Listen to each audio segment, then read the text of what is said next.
Сіздермен бірге болып отырған Алтынбек Көйренбай ТВ. Көйренбай ол менің екінші каналым. Ол жақта Clash Royale туралы түсіреді.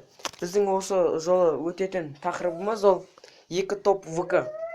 Екі топ ВК деп отқанымыз ол бірінші, міне көріп тұрған шығарсыздар, Dark ВК. Міне оған кіреміз. Бұның ерекшелігі, бұда тек черный ВК деп айтады бұны.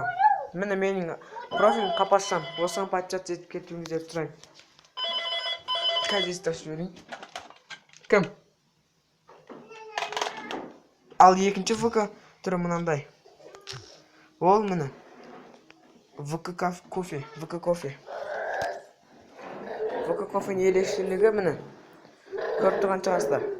Міне невидимка болып отырсаңыздар да болады. Осыны бастырып өздеріңіз бағасын бере жатарсыздар. Сіздермен бірге болған Алтынбек Көйренбай ТВ. Менің каналдарыма подписаться етіңіздер. Және де 100 лайкқа жеткізсеңіздер қалай инициативаға керек екенін көрсетемін. Сау болыңыздар.